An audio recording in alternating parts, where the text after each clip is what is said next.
Hi friends, welcome back to Sri Krishna home. இன்றைக்கி நம்ம recipe என்னென்னு பார்த்தீங்கன்னா பன்னீர் ஸ்டஃப்டு மஷ்ரூம் எப்படி பண்ணுறதுன்னு பார்க்க போகிறோம். ரொம்பவே சிம்பிள் அண்ட் ஈஸியாக பண்ணக்கூடிய ஒரு ரெசிபி. அது மட்டும் இல்லாமல் இந்த பன்னீர் ஸ்டஃப்டு மஷ்ரூமை நீங்கள் டீ டைம் ஸ்நாக் அப்படி இல்லைன்னா வெஜ் ஸ்டார்ட்டர் கூட எடுத்துக்கலாம். ரொம்ப சூப்பராக இருக்கும். ஸோ வீடியோ ஸ்கிப் பண்ணாமல் ஃபுல்லாக பாருங்கள். நீங்கள் இது வரைக்கும் ஸ்ரீ கிருஷ்ணா ஹோம் சேனலை சப்ஸ்கிரைப் பண்ணலை அப்படின்னா மறக்காமல் சப்ஸ்கிரைப் பண்ணிக்கோங்க. அதே மாதிரி பக்கத்தில் இருக்க பெல் ஐக்கானை கூட கிளிக் பண்ணிக்கோங்க. அப்போ தான் நான் வீடியோஸ் போடும்போது உங்களுக்கு நோட்டிஃபிகேஷன்ஸ் வரும். ஸோ இன்றைக்கி இந்த பன்னீர் ஸ்டஃப்டு மஷ்ரூம் பண்ணுறதுக்கு தேவையான பொருட்கள் என்ன, அது எப்படி பண்ணுறதுன்னு இந்த வீடியோவில் பார்க்கலாம்.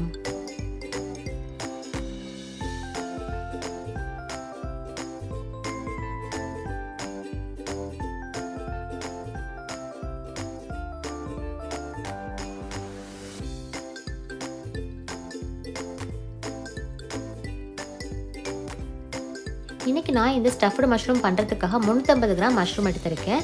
நமக்கு எவ்வளோ மஷ்ரூம் வேணுமோ அதுக்கு ஏற்ற மாதிரி எடுத்துக்கலாம். ஃபஸ்ட்டு நம்ம மஷ்ரூமை நல்லா க்ளீன் பண்ணிக்கணும். எடுத்தோன்னே வாஷ் பண்ணக்கூடாது, ரொம்ப தண்ணி விட்ட மாதிரி ஆகிடும். அதனால் ஃபஸ்ட்டு டிஷ்யூ பேப்பரை வச்சுட்டு மஷ்ரூமை நல்லா வைப் பண்ணிக்கணும். டிஷ்யூ பேப்பரை வச்சுட்டு மஷ்ரூமை நல்லா க்ளீன் பண்ணதுக்கப்புறமா அதுக்கு மேலே இருக்க ஃபஸ்ட் லேயரை மட்டும் நம்ம ரிமூவ் பண்ணிக்கலாம்.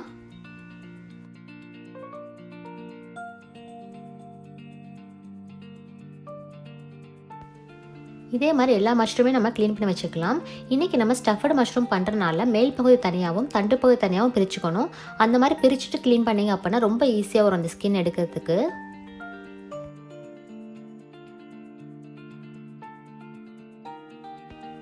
இப்போ நான் மஷ்ரூம் எல்லாத்தையும் நல்லா க்ளீன் பண்ணி மேல் பகுதி தனியாக தண்டு பகுதி தனியாக பிரித்து வச்சுருக்கேன். இப்போ இது எல்லாத்தையுமே நல்லா வாஷ் பண்ணிக்கணும். நல்லா வாஷ் பண்ணதுக்கப்புறமா டிஷ்யூ பேப்பரை வச்சு தொடச்சி தண்ணி இல்லாமல் எடுத்து வச்சுக்கணும். ஈரப்பதம் இருக்கக்கூடாது, ஏன்னா ரொம்ப தண்ணி விட்ட மாதிரி ஆகிடும். நல்லா தொடச்சி எடுத்ததுக்கப்புறமா தண்டு பகுதி எல்லாத்தையுமே நம்ம ஸ்டஃபிங்க்கு யூஸ் பண்ண போகிறோம். அதனால் தண்டு பகுதி எல்லாத்தையுமே சின்ன சின்ன பீஸாக கட் பண்ணிக்கணும். இப்போ நம்மளோட தண்டு பகுதி எல்லாத்தையுமே சின்ன சின்ன பீஸாக கட் பண்ணியாச்சு. இது எல்லாத்தையும் தனியாக எடுத்து வச்சுக்கலாம். ஸ்டஃபிங் பண்ணுறதுக்கு யூஸ் ஆகும். இப்போ நம்மளோட மஷ்ரூம்குள்ளே வைக்கிறதுக்கான பன்னீர் ஸ்டஃபிங் எப்படி பண்ணுறதுன்னு பார்க்கலாம். அதுக்காக ஸ்டவ் ஆன் பண்ணிவிட்டு ஒரு பேன் எடுத்து வச்சுருக்கேன். பேன் ஹீட் ஆனதுக்கப்புறமா அதில் 1 டேபிள் ஸ்பூன் ஆயில் ஆட் பண்ணிக்கணும். ஆயில் ஹீட் ஆனதுக்கப்புறமா நம்ம கட் பண்ணி வச்சுருந்த 1/4 கப் வெங்காயம் ஆட் பண்ணிக்கலாம். வெங்காயம் ரொம்ப கோல்டன் ப்ரௌனாக வதங்கணும்னு அவசியம் கிடையாது, கொஞ்சம் வதங்கினாலே போதும். வெங்காயம் இந்த மாதிரி கொஞ்சமாக வதங்கினதுக்கப்புறமா நம்ம எடுத்து வச்சுருந்த 1 டீஸ்பூன் இஞ்சி பூண்டு விழுது ஆட் பண்ணிக்கலாம். இஞ்சி பூண்டு பேஸ்ட்டோட பச்சை ஸ்மெல் போகிற வரைக்கும் நல்லா வதங்கணும்.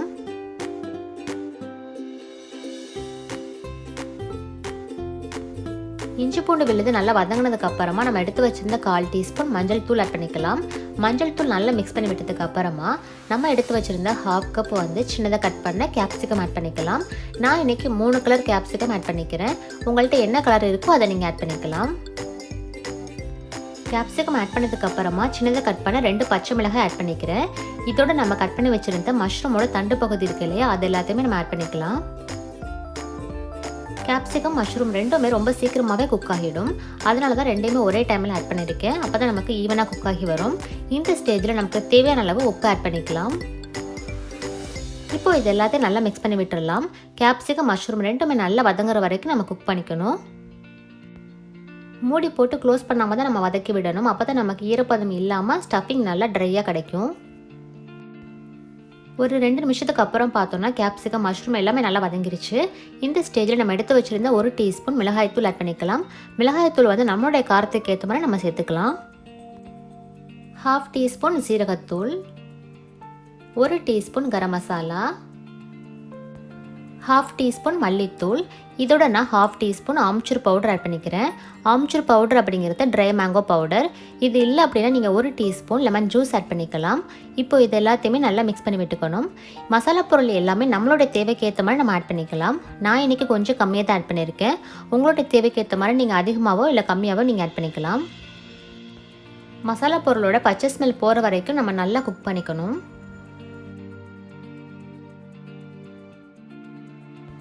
மசாலா பொருள் எல்லாமே நல்லா குக் ஆனதுக்கப்புறமா நம்ம துருவி வச்சுருந்த 1 கப் பன்னீரை வந்து ஆட் பண்ணிக்கலாம். பன்னீரை ஆட் பண்ணிவிட்டு நல்லா மிக்ஸ் பண்ணி விட்டுறணும் எல்லாத்தோடையும்.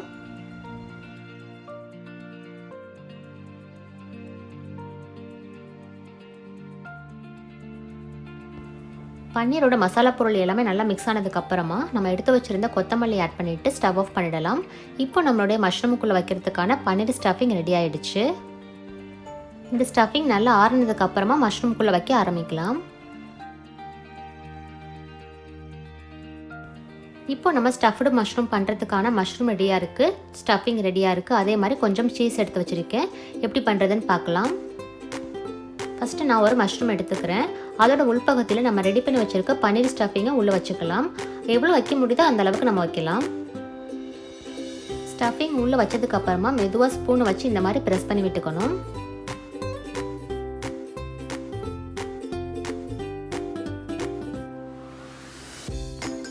நல்லா ஸ்டஃப் பண்ணதுக்கப்புறமா இதுக்கு மேலே நம்ம துருவி வச்சுருந்த சீஸை வந்து ஆட் பண்ணிக்கலாம்.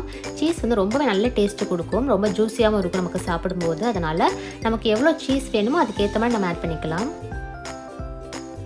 இதே மாதிரி நான் அடுத்த மஷ்ரூமில் வந்து ஃபஸ்ட்டு சீஸ் ஸ்டஃப் பண்ணிவிட்டு அதுக்கப்புறமா பன்னீர் ஸ்டஃபிங்கை உள்ளே வைக்க போகிறேன்.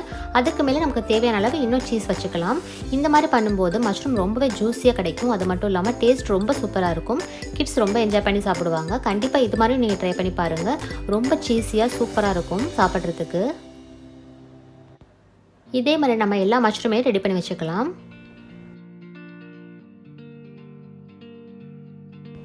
இப்போ நம்மளுடைய மஷ்ரூம் எல்லாமே ஸ்டஃபிங்கோட ரெடியாக இருக்குது. நெக்ஸ்ட் இதை எப்படி நம்ம குக் பண்ணுறதுன்னு பார்க்கலாம். இப்போ நம்மளுடைய மஷ்ரூம் எல்லாத்தையும் குக் பண்ணுறதுக்காக ஸ்டவ் ஆன் பண்ணிவிட்டு ஒரு பேன் எடுத்து வச்சுருக்கேன். பேன் கொஞ்சம் ஹீட் ஆனதுக்கப்புறமா அதில் நான் 1 டீஸ்பூன் ஆயில் ஆட் பண்ணிக்கிறேன். ஆயில் வந்து ரொம்ப கம்மியாக ஆட் பண்ணால் போதும், ரொம்ப அவசியம் கிடையாது. இப்போ இந்த பேனில் நம்ம ரெடி பண்ணி வச்சுருந்த மஷ்ரூம் எல்லாத்தையுமே ஒன்று ஒன்றா எடுத்து உள்ளே வச்சுக்கலாம். மஷ்ரூம் பார்த்திங்கன்னா ரொம்பவே சீக்கிரமாக குக் ஆகிரும். அதனால் ஸ்டவ்வை நல்லா லோ ஃப்ளேமில் வச்சுக்கணும். அப்போ தான் நமக்கு சீஸ் எல்லாமே மெல்ட் ஆகி மஷ்ரூம் நல்லா ஈவனாக குக் ஆகி வரும். மஷ்ரூம் எல்லாத்தையுமே உள்ளே வச்சதுக்கப்புறமா இந்த பேனை மூடி போட்டு க்ளோஸ் பண்ணிவிட்டு லோ ஃப்ளேமில் 5 மினிட்ஸ் குக் பண்ணோம் அப்படின்னா நமக்கு ஸ்டஃப்டு மஷ்ரூம் ரெடி ஆகிடும். இப்போ எனக்கு 5 மினிட்ஸ் ஆகிடுச்சு. நான் ஓப்பன் பண்ணி பார்க்குறேன். மஷ்ரூம் எல்லாமே ரொம்ப சூப்பராக குக் ஆகிருக்கு. மேலே இருக்க சீஸ் எல்லாமே நல்லா மெல்ட் ஆகிருக்கு. இந்த ஸ்டேஜில் நம்ம மஷ்ரூம் எல்லாத்தையுமே வெளியில் எடுத்துடலாம். இப்போ நம்மளுடைய ரொம்பவே டேஸ்டியான ஹெல்த்தியான பன்னீர் ஸ்டஃப்டு மஷ்ரூம் ரெடி ஆகிடுச்சு. இதை நீங்கள் சர்வ் பண்ணுறதுக்கு முன்னாடி இதுக்கு மேலே கொஞ்சமாக ஆரிகானோ அப்படி இல்லைன்னா கொத்தமல்லி ஆட் பண்ணிவிட்டு சர்வ் பண்ணலாம். ரொம்பவே சூப்பராக இருக்கும். ஸோ கண்டிப்பாக நீங்களும் ட்ரை பண்ணி பாருங்கள். பெரியவங்க குழந்தைங்க எல்லாருமே ரொம்ப விரும்பி சாப்பிடுவாங்க. அந்தளவுக்கு நல்லாயிருக்கும். மஷ்ரூம் சாப்பிடாதவங்க கூட சாப்பிட ஆரம்பிச்சிடுவாங்க. ஸோ கண்டிப்பாக ட்ரை பண்ணி பார்த்துட்டு எப்படி இருந்துச்சு என்னோட ஷேர் பண்ணிக்கோங்க. இந்த வீடியோ உங்களுக்கு பிடிச்சிருந்தா லைக் பண்ணுங்கள், உங்களுடைய ஃப்ரெண்ட்ஸ் அண்ட் ஃபேமிலிக்கு ஷேர் பண்ணுங்கள். இது வரைக்கும் ஸ்ரீ கிருஷ்ணா ஹோம் சேனலை நீங்கள் சப்ஸ்கிரைப் பண்ணலை அப்படின்னா மறக்காமல் சப்ஸ்கிரைப் பண்ணிக்கோங்க. அதே மாதிரி பக்கத்தில் இருக்க பெல் ஐக்கானை கூட கிளிக் பண்ணிக்கோங்க. அப்போ தான் நான் வீடியோஸ் போடும்போது உங்களுக்கு நோட்டிஃபிகேஷன்ஸ் வரும். இதே மாதிரி இன்னொரு வீடியோவில் சந்திக்கலாம். தேங்க்ஸ் ஃபார் வாட்சிங்.